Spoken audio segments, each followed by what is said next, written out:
is Internet Web Plain Talk, and I'm Norman Liss. This program is dedicated to presenting in plain talk some of the confusion that exists about the World Wide Web and the Internet. And today we're really going to get into the subject of how do you get people to come to your website, or why go to someone's website. And the man we have here today to explain it is probably one of the most expert people on websites in this area. He's Tony Rizzaro, who's the president of Online Design. And Tony, we'll go into a lot of the things that you've done. It's going to be really great to get some examples of how it works and what's going on. But let's get right down to the first question, which is, okay, so you're going to have a website. What would you say, sum it up for me, what is the key factor or the key factors in getting people to come and visit what you've got on the web?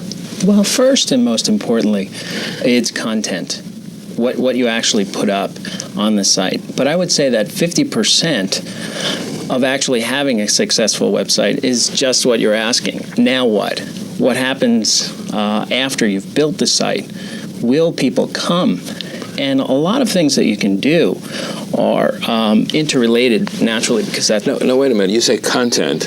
Okay, but a favorite example that I use is if I printed up the most beautiful brochure in the world and stuck it up between books in the 42nd Street Library, and nobody knew it was there, then why would anybody go there in the first place except by chance? So what comes before content? Hey, you want me to come to your website? How do you get me to do that? Well, the content is what you base all that. Remember I said there were 50% of now what do you do to have people come to your site? Yeah. Well, the content is what you base that now what do you do on. For instance, if the content is about race cars, one of the things that you'll do is link into a lot of other areas on the internet. Explain link, because we're not assuming that our viewers know anything about this subject. A link is an attachment, a doorway to another internet site, another website. It's a connection between your homepage, let's say, and someone else's. That's what the web's all about, linking together everybody's sites. Exactly. So how do you link to something else? We're going to show something in a few minutes about something that you've done for Malibu, right? Now, is this a resort? How does it work? Well, Malibu, the Malibu Beach House is an environment, and that's part of the content. It's building an environment for the product that you're going to market. In this case, the product was a coconut. Now, this illustration that we have here is very, very colorful. Yes. Very, very colorful. Is that important? Is color important? And art, is that very important in what you're doing? Color is very important, but there's a technical side to how important the color is. The visual impact and so on is enormously important, but you have to always keep in mind how fast will it load. Meaning when you get to the website, how long do you have to wait before you actually see those nice pictures? Yes. And then the real question, getting back to your first one, is although you have those pretty pictures and you have all that content, good-looking artwork, what's behind it? What's motivating? What's meeting the objectives, either to sell a product or to announce a service? But those pretty pictures are very important. Let's take a step back. Why should anybody have a website at all? Well, awareness, product awareness. Most importantly, meeting the objectives that you set out. How do you determine the objectives? That's a good question, too. It's actually, the best way to approach this is in 3 phases. The first phase is what we call the architectural phase. And that's exactly that, to figure out, why do I need a website? And is it time for me to have a website? All of those questions come out in laying out objectives. What do I want to do in having a website? Do I want to sell something? Would I like just an awareness program? Do I want to show my company as an innovator in my field? Do I want to get information back, market research? Like we do a lot of focus groups on the internet. You use the word interactivity a lot. Very much so. How is interactivity achieved, and what is its purpose? Well, it's a conversation, basically, with your audience. something that you really can't do in mass media and other medias. You can literally ask questions and get response back from people who are coming to your sites. I love your product, or I hate your product. Do they respond? Absolutely. It's one of the key elements of why I think this whole medium is growing so fast, because the amount of information you can get and give. A perfect example is someone comes up with a product and they work on it for 10 years, and this is a major organization. By the time they get the information on their product out to the consumer, by the time it hits retail, they've lost so much. Yes. The retail, the salesperson perhaps, doesn't know all the nuances and the selling points of that product. So this is a way of actually reaching out directly to your end user. That's right. And not losing anything in translation. And getting information back that you wouldn't normally get, like, I love blue. I'd love to see your product in blue. You've been selling green for 10 years, and to see everyone say, hey, we love blue, you immediately say, I think we're going to manufacture blue products. It seems to me that this emergence of the World Wide Web, the Internet and the web, it's become an entertainment medium. It's a medium that people play games on, that they chat on. It's a substitute for television for a lot of people.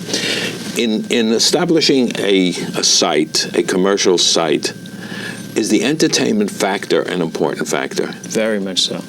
It's to grab... Should everyone have an entertainment factor? No, not at all. I mean, pharmaceutical companies or service-based organizations might not necessarily want to put entertainment on. They might want something that's very informative for both their clients or potential clients. But most of the consumer products that are out there on the internet right now need that little... that kind of not, because it's a novel approach to begin with. Novelty. Yeah, you need to entertain while you're informing. So how do you do that? Give me some examples. There's so many different ways. You've done something with a beer company, for example. Has that got some entertainment in it? Yeah, all of the consumer product sites that we have a lot of entertainment in them. Goldschlager, for instance. Yeah. It has areas of the site where you can give and get your favorite party story. You can look for where the great parties at the local clubs, wherever you are in the country, are going to be for that weekend. Now, we have something now that shows what? What are we talking about here? This particular example is the homepage for the Schlager Zone, which is, again, an environment, kind of a fun environment. Homepage is like the table of contents, front door. Yeah, it's like your front door or your foyer. And what does this show? This is the homepage for Goldschlager that has a couple of icons on it, which icons are little pictures. Little pictures that explain where you're headed once you touch on those icons. And what are some of these? Well, one is Yikes, where if you touch on the first icon called the Yikes, you actually go in and you can play games. You can look at Hallusion Art, which is kind of fun. You've seen it a lot in the malls, where if you stare at something too long, the picture starts to come together. You can download screensavers. You can do all kinds of fun things of interest, where you're also learning about the product, or learning a bit more about the product while you're playing. So the nature games. of the product is such, since it's a leisure time product, right. Therefore you put leisure time activities on Yes. it.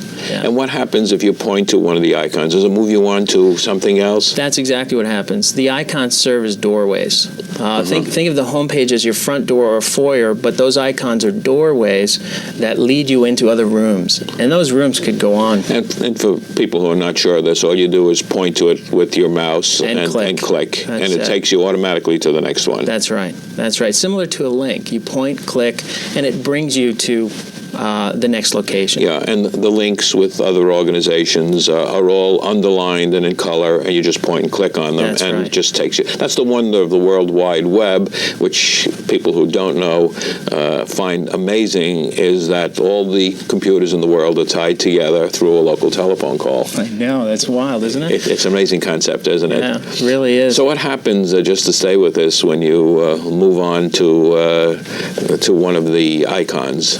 Well, you maneuver or navigate your way throughout a site. and you can go into different rooms that offer different types of things. This, like if you were to touch on the icon called the World Wild, you would go into a map of the world, really, and you can find, let's say if you're going to be in San Francisco or New York this weekend, you can find where the parties are, where the coolest parties are this weekend. They're not selling product in the sense that you're not pointing to a product description, but you're selling a tone, a spirit, a mood. Right. And the product is always there as the good guys who provided it for you. Exactly. Instead of putting up, which we see a lot of these days, is electronic brochures. Yes. Where it's a sales tool that really doesn't have any interaction or fun or information or any of those types of things. We much rather put up these environments that we're talking about where you can go and experience, learn, have fun, and at the same time, perhaps go out and head for one of these parties, which is sponsored by the Goldschlager, the manufacturer. You have a very impressive roster of large companies who you've done websites for. Do most of them have an entertainment value? Is it the way that you feel that organizations should go? Well, in the beginning, you had asked how do you get people to your website, and I had said that content was important. Yeah, I would say that entertainment value is good because you can spin off so many promotional ideas from that kind of a venue. Sargent's, which manufactures pet products. Yes. What we did was we put an awful lot of content in there that was fun and exciting, but we also put something in there that was a game where you send in a photograph of you and your pet, and whoever looks most alike wins. So that's kind of a way of attracting a lot more people to your site still having... Now, what do you mean send it in? I don't quite understand what you mean by send it in. Well, either digitally. We've gotten photographs in digitally, which means they come across the internet, or people send... actual photographs in the mail, self-addressed stamped envelope, so we can send it back. But you're not opposed to snail mail, as they put it. The post office. We'll never be without snail mail. Although there was more email sent in the first 2 months of this year than there was conventional mail. Let's talk about Sargent. So this concept is these photographs. What kind of a response? Well, we've gotten a lot of response based on the fun part of the Sargent's site. Whether they're sending photographs in of their favorite pet, or whether they're asking, we have an online vet there who can answer questions for you. We have Pet Shop, where you can go and look at different pet products for your pets. This is what we're looking at. Is that the homepage? That's the homepage, yes. Okay, you always start with that, don't you? You really should. It's like the table of contents or the welcome place or whatever. Exactly. It is the a quick overview of what you're about to get into. And do you specifically use icons to point to other places within it? You can, and you should in most cases, because they're visual and they have impact. You can do it with words too, can't you? You can do it with words, but then it's almost like the difference, if you remember, working with DOS and now working with Windows. Windows is icon-based, and you can touch and click on things, where in the past it was very text-based, and you had to remember codes. Right. Well, the Internet was like that as well not very long ago. It was extremely text-based and boring.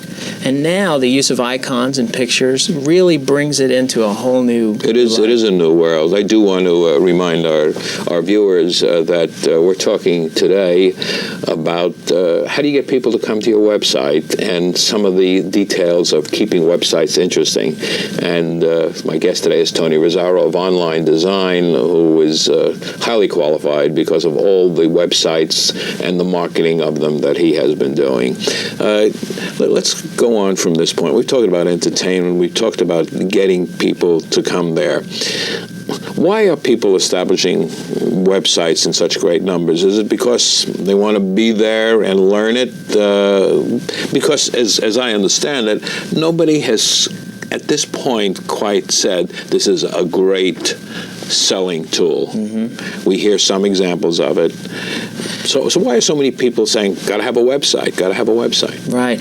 Well, the selling tool, once secure sockets become more of a standard, and that means that you can give your credit card over the internet and not secure, meaning from a security viewpoint, so that someone else won't get your number and be able to use it. Right. That is a problem today, isn't it? It is a problem. Or it's a fear, certainly. It's a fear, exactly. Yeah. It's a perception that I don't want to do this right now. It's not that safe, but it actually is safe. But until that perception becomes more of a reality, that the aspect of actually selling a product over the internet is not that widespread. Yeah, there are a few people who are making headway, but it's not truly the case yet. The first, I would say, most used aspect is awareness. I'd like to gain or get awareness for my product or services, whether you're a law firm or whether you're a consumer product or whether you're just a service-oriented organization. But let's go back now to that same basic question. So you're a service company, so you're an advertising agency, so you're an attorney. How do you get people to come to your site? Okay. Well, we're going back to I think what is the most important question is, now that you've built all this wonderful content, what do? Well, that's where marketing of the site comes in. You have to go out there and first of all tell people you're up. And that means you need to post in the 40 or 50 different search engines that are out there. Let's explain what a search engine is. Sure. If I was to put in the word pet, for instance, let's say I was just interested in pets, or I was looking for a veterinarian or something, you go to a search engine, which is an area of the internet, and there are many. It's like an index. It's like an index. Or a group of different organizations that are indexes. Yes, like Web Crawler, or funny names. Or but Lycos Yahoo, or or Lycos, or Alta Vista. You put in a few words, and up comes a list of, hey, well, here's everything related to what I just typed in. How does that happen? It's very hard to conceive. It is, but you've got a program basically that resides on the internet that's waiting for someone to type in a word, any word, and give them the answers. And they're called search engines because they literally go out in nanoseconds, not to get too technical, but and find exactly what you're looking for anywhere on the internet. How do they know? And there are many different types of search engines. Some that search very quickly, and they just look at the headers, let's say, or your homepage to find out what words you're using. There are some that look much deeper, and there are some that use different types of logic to get you there. But the most important thing is, for most people, they say, look, I don't want to get lost on this thing. Mm-hmm. So they use search engines extensively. And that means you need to be in there if you want to advertise yourself, your services, or your products.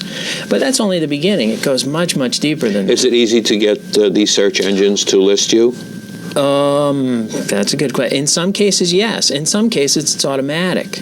But most of the time, you need to go out, tell them who you are, explain a little bit about what your site is it what kind of information do you have, and some are just basic listings. There are really so many search engines out there now, and they're even 9X, I'm sure you've heard, has got their internet yellow pages up now, and so many people are building even stronger ways of finding things quicker. So one of the things that you say is, once you've established your website, is to make sure that you're listed with the search engines. Absolutely. That's the first. Can you depend on them to find you? Or No, not at all. You have to tell them. You really need to go out and make sure that they've either found you automatically, or that in some cases you have to list yourself. How do you do that? Well, again, they're all different. So each one of them has their own nuances and idiosyncrasies, so you have to be careful. Some go by how many times a word shows up on your homepage, that first room that you come to in a site, and some look for much more detailed information. Full text. What you need to do is go into each search engine, find out what the criteria is, and then make sure that you're doing it the best way that you can. In a lot of instances, our sites come up rather soon in those search engines. What happens is, if let's say you put in pet, you might come up with 100 sites related to pet. But there are a lot of little tricks that you need to learn to get your site closer to the top of that, the answers to the questions. No, in the I put search in, just to test them, I put in Liss, I put in my name. And it's interesting that it will find LISS as part of other names. That's true. So Melissa, for example. Some will. And we'll find all of the examples of them. Yes. But it will list hundreds. Yes, and it could go on for thousands. The different search engines also search differently. In some engines, if you were to put in Liss, you might only find 3. In some, you might literally find 500 or 1,000. So you're saying, as a seeker of information, you might want to try all of these search engines that are available to you. As many as you can. On whatever server or system that you're using. Exactly. And try to get the most popular ones, like Yahoo and Alta Vista and Web Crawler and so on. But now here's a very young industry. And there are a lot of people who want to be creating websites. And creating, I think, is a right word, because there's got to be a lot of creativity in what you're doing. How did you get into it? You've been into it. You're in full swing into something that other people are saying, I ought to be getting into. Yeah. Well, what happened? Online design has been around now for about 9-10 years. And, we took our share of grief when they said online. What a silly name, back. But you weren't organized to go into the web business originally, were you? When we started as a promotion agency that was geared towards the technological side, because we really did believe that was going to play a very important role in all this, and it has, thank God. But, we thought, hey, wouldn't it be great to get into kiosks, CD-ROM, virtual reality games, disc-based presentations, all those types of things. But we also, through good guidance and whatnot, we also did have a really strong feeling that this was going to take hold quite some time ago. So we started to work in this medium, even when it was a lot cruder than it is now. And next week it's going to be much more refined than it is this week. Tomorrow. I repeat on this program frequently that today we measure eras in months. Yeah. That's what's happening. One of the things, Tony, that I want to do is if people want more information, maybe to expand on what we're talking about today, or to know how they might be able to get, what telephone number they should reach you at? Well, we're in Harrison, New York, so it's 914-835-6000. And of course, being in this modern age, you also have an online email address. And why don't you just say it? And we're going to put it up in the closing credits as well, but in case someone can't write it down. But what is your? It's Online Insight, spelled INSITE.com. Okay, so people can just reach you that way. That's right. Right. Very good. So let's do some forecasting now. Sure. Can anybody forecast where it's going? 3 days out, yeah. No, actually, the forecasts have been rather correct over the last year. There was something that said there was a hypometer, and it came out about a year ago, and it's been pretty accurate. What is that? It was something that came out as far as how many websites would pop up in the next year, what kind of technology would arise. But I think if we had to look forward, we're going to look for some major advances. In what way? In almost every aspect, because if you look back a year, the amount of technical and so just so many people that were involved in this was rather low in comparison to this year. Everyone from MCI and Sprint and so on and so forth have really taken hold of this. And of course, they're going to drive it because of the resources that they have. Exactly. And those resources are growing every day. I mean, the amount of organizations that are geared towards giving you better communication, faster communication, so that artwork would load a lot faster than it does now. Yes. Better modems, better hardware and software in general. Exactly. And is a website for every organization? Should every organization have one? No, not every organization. But soon, I think it would become a lot more of a standard than it is now. Does it provide prestige to say, hey, and visit our website? Absolutely. Absolutely. Prestige, showing that you're innovative in your thinking as an organization, being proactive, looking ahead. I mean, this is definitely here to stay, and it's growing at a phenomenal rate. So getting your organization involved now is a very good idea. How do you tell people, aside from the links, come visit my website? Well, it's the search engines, the links, which simply mean you're tying yourself to other sites that are strategically fit. They fit real well with you. Providing some entertainment in what you do and saying, hey, come and have fun with us, is that important? Absolutely, that's important. It's highly promotable? It is very highly promotable. So it's search engines, links, strategic alliances. What does that mean? Well, that means, like with sergeants, what we were talking about before, we went out and we talked to Morris the Cat. You remember Morris the Cat? Well, they're tied into the sergeant's site, as is many other pet-related products. Interrelated organizations that can work together for mutual benefit. That's right. That's right. And in the Malibu site that you saw earlier, Aloha Hawaii has a very good site, and we've linked to them, and they benefit from our traffic, and we benefit from theirs. What we've linked to is a lack of time. Yeah. We've run out of time. I thank you very much for really lighting up our website and telling people what it's all about. Great. This program is Internet Web Plain Talk, and I'm Norman Liss. We try to provide light in the confusing and growing and changing world of communication through electronics. Until next time, go find it, go enjoy it.